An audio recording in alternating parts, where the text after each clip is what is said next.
આજે તારીખ 16 જુલાઈ આસપાસ અમદાવાદ, ગાંધીનગર સહિત મધ્ય ગુજરાતના ભાગોમાં વરસાદ થવાની શક્યતા છે.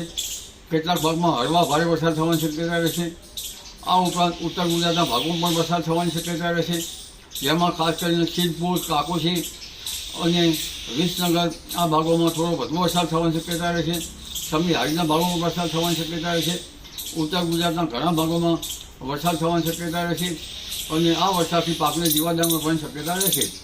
આ ઉપરાંત દક્ષિણ ગુજરાતના ભાગોમાં તો તારીખ 19 સુધીમાં ભારે વરસાદ થવાની શક્યતા રહેશે, પરંતુ દક્ષિણ સૌરાષ્ટ્રના ભાગોમાં પણ ભારે વરસાદ થવાની શક્યતા રહેશે. ભાવનગરના ભાગોમાં તારીખ 18 સુધીમાં અતિ ભારે વરસાદ થવાની શક્યતા રહેશે. કોઈ ભાગમાં થર્ડિંગ કન્ડિશન પણ આવી શકે. જામનગરના ભાગોમાં પણ ભારેથી અતિ ભારે વરસાદ થવાની શક્યતા રહેશે.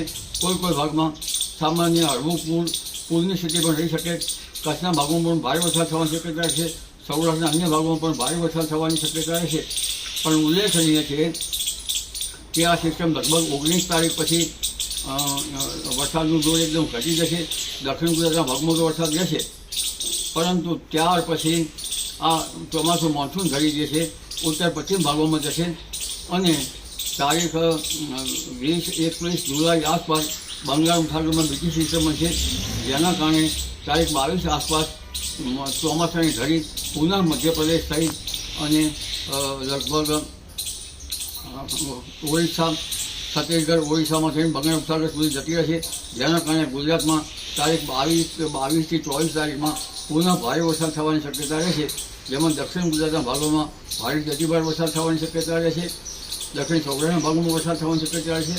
ગુજરાત અન્ય ભાગોમાં પણ ભારે વરસાદ થવાની શક્યતા રહેશે અને આ વરસાદી પાણી સારું હશે. 16 જુલાઈ 2024 થી લઈને 20 જુલાઈ 2024 દરમિયાન રાજ્યના અનેક વિસ્તારોની અંદર ભારેથી અતિ ભારે વરસાદની શક્યતાઓ છે.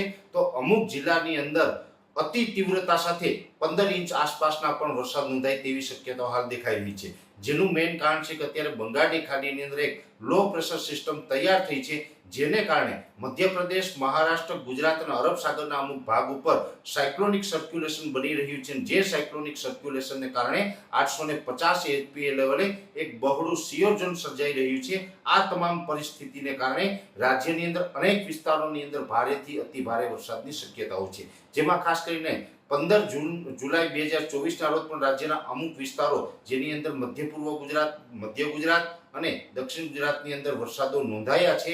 હજુ 16, 17 અને 18 તારીખ દરમિયાન અનેક વિસ્તારોની અંદર અતિ ભારે વરસાદની શક્યતાઓ છે, જેમાં ખાસ કરીને મધ્ય ગુજરાતના પણ મોટા ભાગના વિસ્તારોની અંદર ભારે વરસાદની શક્યતાઓ છે, જેમાં અમદાવાદ, ગાંધીનગર, આણંદ, નડિયાદ, એ સાથે કપડવંજ, મહીસાગર, દાહોદ, ગોધરા અને છોટાઉદેપુર આ વિસ્તારોની અંદર 16 અને 17 તારીખ દરમિયાન ભારે વરસાદો પડી શકે તેવી પૂરી શક્યતાઓ છે. એ સાથે 16, 17 અને 18 તારીખ આમ 3 દિવસ સુધી દક્ષિણ ગુજરાતના સુરત, વલસાડ, નવસારી અને ડાંગ જિલ્લામાં પણ અતિ તીવ્રતા સાથે ભારે વરસાદ પડે તેવું એક અનુમાન છે. અને સૌરાષ્ટ્રની અંદર જામનગર, દ્વારકા, પોરબંદર, ગીર સોમનાથ, જુનાગઢ અને અમરેલીના અમુક ભાગો છે, જેમાં પણ અતિ ભારે વરસાદ થઈ શકે છે. જેમાં ખાસ કરીને મધ્ય ગુજરાતની અંદર પણ અતિ તીવ્રતા સાથે વરસાદ પડશે, એવી રીતે દક્ષિણ ગુજરાતમાં પણ અતિ તીવ્રતા સાથે વરસાદ પડવાની શક્યતાઓ છે.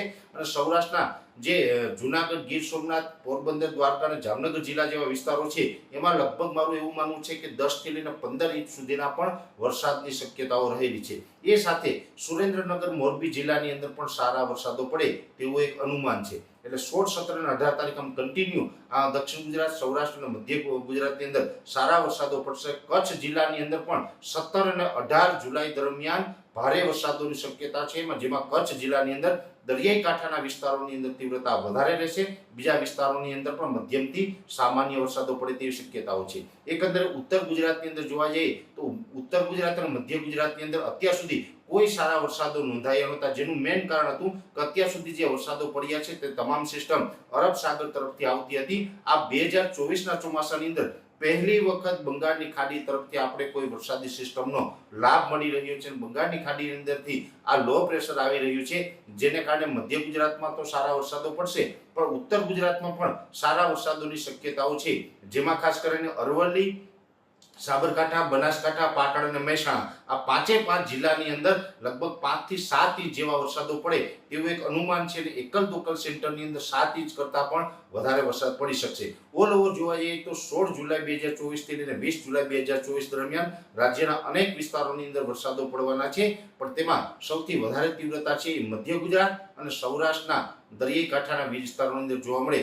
તેવું એક અનુમાન છે. જ્યાં વધારે તીવ્રતા જોવા મળશે ત્યાં ગાજવીજનું પ્રમાણ પણ જોવા મળશે અને તીવ્રતા સાથે 10 થી લઈ અને 15 ઇંચ સુધીના પણ વરસાદોની શક્યતાઓ છે. એટલે આવનારા 2-3 દિવસ છે એ બંગાળની ખાડીની સિસ્ટમને કારણે વરસાદ છે એક પ્રકારે ગુજરાતને ગમરોડશે, એક પ્રકારે અતિ તીવ્રતા સાથે ગુજરાતની અંદર વરસાદ જોવા મળે તેવું પ્રશ્ન અમારું અનુમાન છે. આ એક અમારું જે અલગ અલગ ડેટાના આધારે પ્રિડિક્શન કર્યું છે એ મુજબ રાજ્યની અંદર જ્યાં તીવ્રતા સાથે વરસાદ પડશે ત્યાં ગાજવીજનું પ્રમાણ પણ જોવા મળે તેવી શક્યતા હાલ અમે માની રહ્યા છીએ.